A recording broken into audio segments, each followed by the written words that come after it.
नमस्कार, आप देख रहे हैं न्यूज 18 इंडिया। आपके साथ मैं हूं सबीना तामंग देशमुख। और आज का दिन बीजेपी के लिहाज से बेहद खास है क्योंकि बीजेपी राष्ट्रीय कार्यकारिणी की आज महाबैठक होने वाली है और इस महाबैठक में महामंथन होगा। सुबह 10 बजे से इसकी शुरुआत होगी, दोपहर करीब 3:30 बजे तक ये चलेगी। क्या कुछ इस दौरान अहम तस्वीरें सामने आने वाली है बीजेपी के खेमे से, पार्टी के खेमे से, उस पर लगातार न्यूज 18 इंडिया की महा कवरेज जारी है। हमारे तमाम सहयोगी भी हमारे साथ जुड़ेंगे, उनकी तरफ रुख करेंगे, हर डिटेल आप तक सबसे पहले पहुंचाएंगे। लेकिन इस वक्त आपको यह जानकारी जरूर दे दें कि आने वाले वक्त में जो 5 राज्यों में विधानसभा चुनाव होने वाले हैं, आगामी विधानसभा चुनावों के मद्देनजर ये बेहद खास मानी जा रही है। इसके अलावा भी कुछ और सियासी तस्वीरें जो हैं आज बीजेपी के खेमे से सामने आएंगी। जेपी नड्डा जो हैं इसकी शुरुआत यहां पर करते हुए नजर आएंगे अपने भाषण से, और समापन जो होगा वो प्रधानमंत्री नरेंद्र मोदी के भाषण से होगा। इस दौरान क्या कुछ बीच की अहम तस्वीरें होंगी वो आप तक लगातार हम पहुंचाएंगे। और इस बैठक में प्रधानमंत्री नरेंद्र मोदी, गृहमंत्री अमित शाह, रक्षा मंत्री राजनाथ सिंह,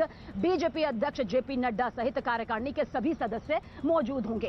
हालांकि कोरोना प्रोटोकॉल को ध्यान में रखते हुए हाइब्रिड जो बैठक है वो यहां देखने को मिलेगी, वर्चुअल जो कनेक्शन होगा वो यहां पर देखने को मिलेगा। लेकिन सबसे ज्यादा अहम जो है वो 5 राज्य में होने वाले विधानसभा चुनाव को लेकर नजरें टिकी हुई हैं कि इसे लेकर क्या मोदी मंत्र सामने आता है, क्या बीजेपी का थिंक टैंक जो है वो अपनी रणनीति यहां पर सामने रखता है। अंदर की पूरी तैयारियां यहां पर हो चुकी है और सीधे तौर पर कहा जा सकता है कि भारतीय जनता पार्टी की राष्ट्रीय कार्यकारिणी की बैठक इस बार कई मायनों में बेहद खास और अलग होने वाली है। कोरोना महामारी के चलते इस बैठक में कई अहम बदलाव भी किए गए हैं ताकि सामाजिक दूरी का पालन किया जा सके।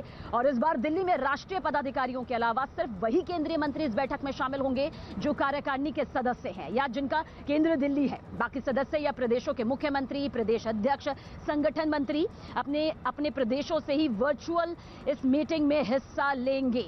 और बीजेपी राष्ट्रीय कार्यकारिणी की यह बैठक सुबह 10 बजे यानी कि अब से करीब 1 घंटे बाद दिल्ली के एनडीएमसी सेंटर में शुरू हो जाएगी। राष्ट्रीय अध्यक्ष जेपी नड्डा के भाषण के साथ इसकी शुरुआत होगी। और इस वक्त हम मौजूद भी एनडीएमसी सेंटर में हैं, इस कन्वेंशन सेंटर में हैं जहां पर पूरी तैयारियां हो चुकी है। इस बैठक में एक राजनीतिक प्रस्ताव, एक आर्थिक प्रस्ताव और विदेश नीति के से जुड़ा हुआ एक प्रस्ताव पास किया जाएगा। और इसके अलावा 5 राज्यों में होने वाले विधानसभा चुनाव पर किस तरीके से पार्टी अपने आप को तैयार करेगी, इस बैठक में इसकी सबसे अहम चर्चा नजर आएगी।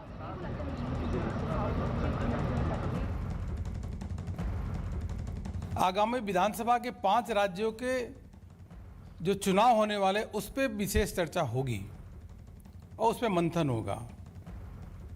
आगामी कार्यक्रम भी इस कार्य समिति में उस पर चर्चा होगी। उसी के साथ साथ जो कोविड के दौरान और वैसे भी हम सबके बीच में नहीं रहे उनके लिए भी शोक प्रस्ताव पारित होगा। बैठक का समापन देश के यशस्वी प्रधानमंत्री आदरणीय नरेंद्र मोदी जी द्वारा होगा। 10 बजे नेशनल एग्जीक्यूटिव शुरू होगी, 10 बजे से 3 बजे तक चलेगी और हर राज्य में वर्चुअली हमें अटेंड करनी है। हम गोवा में हमारे पार्टी ऑफिस में पंजिम से हम लाइव वर्चुअली उसमें शामिल होंगे। ऑर्गेनाइजेशन चेंज तो केंद्र के संगठन मंत्री अध्यक्ष से हमारे प्रदेश की टीम बात करेगी, उसका आधार पर कुछ परिवर्तन होगा। अभी तो कार्यकारिणी की बैठक है, काफी दिन के बाद, 1-1.5 साल के बाद हो रहा है, तो वो भी छोटे आकार में हो रही है। केंद्रीय पदाधिकारी, केंद्रीय मंत्री, मोर्चा के प्रेसिडेंट, यही लोग ही केवल रहेंगे। तो बीजेपी राष्ट्रीय कार्यकारिणी की बैठक कई मायनों में बेहद खास है। इस पर ज्यादा जानकारी के लिए मेरे सहयोगी अमित पांडे हमारे साथ बने हुए हैं। अमित, सुबह 10 बजे से शुरुआत होगी और दोपहर करीब 3 से 3:30 के बीच में इसका समापन यहां पर पीएम मोदी के भाषण के साथ हो जाएगा। लेकिन इस बीच जो ये लंबा वक्त रहेगा, बीजेपी राष्ट्रीय कार्यकारिणी की बैठक में कौन सी सियासी जमीन तैयार करते हुए बीजेपी नजर आएगी? आज कौन सा महामंथन, इस महामंथन को लेकर कितनी बड़ी तस्वीर? कि हम तस्वीरों के जरिए आपको समझाना चाहते हैं। यहाँ पर ठीक मेरे पीछे एनडीएमसी कन्वेंशन सेंटर है और यहीं पर सबीना बीजेपी की जो महत्वपूर्ण बैठक है वह शुरू होगी। 5 राज्यों में होने वाले विधानसभा चुनाव, इस पर अहम तरीके से चर्चा होगी और इस पर जो तमाम बड़े नेता हैं वह मंथन करेंगे। कार्यकर्ताओं को इसी कन्वेंशन सेंटर में संदेश देने की कोशिश की जाएगी कि कैसे आने वाले कुछ महीने कितने महत्वपूर्ण हैं। इसके अलावा कोविड काल के दौरान किस तरीके से बीजेपी के कार्यकर्ताओं ने सरकार की नीतियों को जन जन तक पहुंचाया था और उसके बाद आने वाले कुछ महीनों में विधानसभा चुनाव के मद्देनजर कैसे सरकार की नीतियों को आगे पहुंचाना है, इस पर कार्यकर्ताओं को संदेश दिया जाएगा। और कुल मिलाकर अब कैसे आने वाले 5-6 महीने में बीजेपी तैयार होगी, किस तरीके से जनता तक पहुंचेगी, उन सारी बातों पर मंथन होगा और वरिष्ठ नेता यहां पर मंथन करेंगे। बीजेपी अध्यक्ष अपने भाषण के साथ शुरुआत करेंगे और पीएम अपने संबोधन के साथ इस बैठक को एंड करेंगे। जी बिल्कुल आपके पास लौटेंगे अमित, क्योंकि आज की ये तस्वीर बेहद खास है। सियासी जमीन जिस तरह से एक बार फिर से और मजबूत करते हुए बीजेपी नजर आएगी, उसके मद्देनजर हर तस्वीर पर हमारी नजर टिकी हुई है। यतेंद्र हमारे सहयोगी भी हमारे साथ मौजूद है। यतेंद्र, जैसा कि अमित पांडे जिक्र कर रहे थे आगामी विधानसभा चुनावों का, 5 राज्यों में आगामी विधानसभा चुनाव है। उत्तर प्रदेश, उत्तराखंड, गोवा, पंजाब, मणिपुर नजरें टिकी हुई हैं। साल के शुरुआत में हो जाएगा। इसकी सियासी जमीन तैयार करने के लिहाज से आज बीजेपी राष्ट्रीय कार्यकारिणी की अहम बैठक किन मायनों में बेहद खास? देखो, बीजेपी राष्ट्रीय कार्यकारिणी की बैठक इस वजह से भी अहम मानी जा सकती है क्योंकि हर 3 से 6 महीने के अंदर एक कार्यकारिणी की बैठक होती है, लेकिन कोरोना काल की वजह से कार्यकारिणी की बैठक नहीं हो पा रही थी। और ऐसे में अब 5 राज्यों के विधानसभा चुनाव हैं, तो ऐसे में क्या बीजेपी की रणनीति होगी, बीजेपी किस फॉर्मूले के साथ चुनावी मैदान में उतरेगी, क्योंकि बड़े महत्वपूर्ण, उसमें से बड़ा महत्वपूर्ण उत्तर प्रदेश भी है और उत्तर प्रदेश के मुख्यमंत्री योगी आदित्यनाथ भी इस बैठक में मौजूद रहेंगे। हालांकि कहा तो यह जा रहा है कि उनका कल शामली का दौरा है, इस वजह से वो इस बैठक में शामिल होंगे। बाकी के मुख्यमंत्रियों को वर्चुअल, जो प्रदेश अध्यक्ष है, प्रदेश संगठन मंत्री है, मुख्यमंत्री है, वो वर्चुअल जुड़ेंगे। लेकिन मुख्यमंत्री योगी आदित्यनाथ दिल्ली आ रहे हैं और दिल्ली वो सबसे रूबरू होंगे, कार्यकारिणी की बैठक में भाग लेंगे। हालांकि 3-3:30 बजे बैठक खत्म हो जाएगी, तो वो अगर शामली का दौरा एक औपचारिक तौर पर माना भी जाए तो वो शाम को आ सकते हैं, लेकिन उनको यहाँ बुलाया गया, ये सूत्र बता रहे हैं, उनके साथ बैठकर उत्तर प्रदेश, क्योंकि काफी महत्वपूर्ण है, उत्तर प्रदेश से ही रास्ता दिल्ली जाता है। तो ऐसे में इसको समझा जा सकता है कि बीजेपी इसको कितना गंभीरता के साथ इन चुनावों को ले रही है। जब इस बैठक में जब बैठक शुरू होगी तो बीजेपी अध्यक्ष जेपी नड्डा अपना शुरुआती भाषण, जो शुभारंभ का भाषण होगा, उसको रखेंगे और पार्टी किस दशा और दिशा में आगे की तरफ बढ़ रही है। कोरोना काल की जो गंभीर चुनौतियां थी, उसके बावजूद भी लोगों के, जनता के हित के लिए काम, अपनी जान की, अपनी सुरक्षा की परवाह किए बिना बीजेपी के कार्यकर्ताओं ने किया, गांव-गांव जाकर, छोटे-छोटे कस्बों में जाकर किया। तो इस बात को भी एक उपलब्धि के तौर पर दिखाया जाएगा। बहुत कम समय में 100 करोड़ का जो टीकाकरण किया गया है, उसको भी एक बड़ी उपलब्धि के तौर पर, क्योंकि देश की बात करें तो संसाधन बहुत ज्यादा नहीं है, क्योंकि जिस तरह की हम जरूर आएंगे, क्योंकि 100 करोड़ का टीका अभियान जिसे बहुत तेजी के साथ आगे रफ्तार यहाँ पर दी गई है, और साथ ही साथ राजनीतिक हो, आर्थिक हो या फिर विदेश मामलों से जुड़े हुए प्रस्ताव यहाँ पर सामने आएंगे, उनका भी जिक्र हम पूरी डिटेल के साथ में करेंगे, क्योंकि विधानसभा चुनावों के साथ साथ इसकी भी एक अहम तस्वीर यहाँ पर सामने आएगी, जहां पर ये उपलब्धियां जो हैं वो दिखाई यहाँ पर देगी। और धन्यवाद प्रस्ताव का भी जिक्र यहाँ पर जरूर किया जाएगा, क्योंकि कोरोना काल में जिस तरह से पूरी कोशिश के साथ, पूरी चुनौतियों के साथ पार करते हुए मोदी सरकार ने तमाम अहम नीतियां बनाई, चाहे वो फ्री राशन हो, चाहे वैक्सीनेशन को लेकर तमाम नीतियां यहाँ पर हो, उन पर भी पूरी डिटेल के साथ चर्चा करेंगे। मेरे साथ मेरे सहयोगी नीरज भी हैं। देखिए, मैं उनसे कहूंगी कि पीछे जरा ये पूरी तस्वीर यहाँ पर दिखाए, जहां पर राष्ट्र प्रथम, सदैव प्रथम और साथ ही सामर्थ्य से देश रच रहा इतिहास, इस बड़े टैग के साथ जो है ये कन्वेंशन सेंटर में बाहर बोर्ड लगा हुआ है और 10 बजे से यहाँ पर शुरुआत हो जाएगी, जो कि दोपहर करीब 3 से 3:30 बजे चलेगी। मेरे दोनों सहयोगी जानकारी भी दे रहे हैं, अमित पांडे, यतेंद्र शर्मा हमारे साथ भी बने हुए हैं, जो बता रहे हैं कि किस तरह से आज की ये पूरी तस्वीर यहाँ पर रहने वाली है, किस तरह से आज आगामी विधानसभा चुनावों को लेकर एक बड़ी रणनीति जो है वो बीजेपी की तरफ से इस राष्ट्रीय कार्यकारिणी की बैठक में तय होगी। थिंक टैंक जो है आखिर किस तरह से यहाँ पर ये पूरी तस्वीर एक महामंथन के तौर पर सामने रखता है, क्योंकि जाहिर सी बात है ये 5 राज्यों के चुनाव बेहद खास है। उत्तर प्रदेश, उत्तराखंड, मणिपुर, पंजाब की ये जो तस्वीरें आएंगी वो बेहद खास है। हालांकि साल के आखिर में जो है हिमाचल प्रदेश और गुजरात के भी विधानसभा चुनाव होने हैं, यानी कि कुल 7 राज्य हो जाएंगे, लेकिन जो अभी नजर टिकी हुई है वो शुरुआती इन 5 राज्यों में टिकी हुई है, क्योंकि उत्तर प्रदेश सबसे ज्यादा अहम राज्य है। ऐसा नहीं है कि बाकी राज्यों की कोई अहमियत नहीं है, लेकिन उत्तर प्रदेश सबसे अहम हमारे पास में हो जाता है, बीजेपी के पास में हो जाता है। अमित हमारे साथ बने हुए हैं। अमित, अगर महज सिर्फ उत्तर प्रदेश का जिक्र करें, सीएम योगी आदित्यनाथ भी आ रहे हैं। पंजाब को छोड़ दिया जाए तो बाकी राज्यों में बीजेपी की सत्ता यहां पर काबिज है। उत्तर प्रदेश की दिशा जो है, उसके जो नतीजे जो हैं, वो जाहिर सी बात है लोकसभा के नतीजों के भविष्य की तरफ कितना संकेत करेंगे। इसके मद्देनजर कितनी अहम रणनीति महज उत्तर प्रदेश के लिहाज से बन जाएगी। देखिए, उत्तर प्रदेश के लिहाज से बहुत अहम रणनीतिक रूप से मंथन यहाँ पर होगा। बीजेपी अध्यक्ष जेपी नड्डा खुद उत्तर प्रदेश के प्रभारी रहे हैं। बीजेपी के पूर्व अध्यक्ष गृह मंत्री अमित शाह भी यूपी के प्रभारी रहे हैं। तो अपने अपने अनुभव वह साझा करेंगे और इस हिसाब से वह कार्यकर्ताओं को संदेश देने की कोशिश करेंगे कि इन चीज़ों का अनुसरण किया जाए, इन चीज़ों के बारे में पालन किया जाए जब पार्टी विधानसभा चुनाव के दौरान उतरेगी। साथ ही साथ कार्यकर्ताओं को ये भी संदेश देने की कोशिश की जाएगी कि किस तरीके से वह मतदाताओं के साथ संवाद स्थापित करे और कैसे सरकारी नीतियों का जो फायदा है वह आम जनता तक पहुंचाए। कोविड काल था सबीना, कोविड काल के दौरान सबने ये देखा था कि कितना लोगों को पीड़ा झेलनी पड़ी थी। तो ऐसे समय में किस तरीके से संवेदनशीलता के साथ पार्टी का कार्यकर्ता जमीन पर उतरता है, कैसे काम करता है, इस बाबत पीएम मोदी बार बार अपने भाषण में जिक्र करते थे। और ये भी कहा जाएगा कि इन चीजों को पुख्ता तरीके से जब ग्राउंड में जाए बीजेपी के कार्यकर्ता, तो वह जनता को बताएं कि पार्टी उनके साथ संवेदनशील तरीके से आगे बढ़ रही है।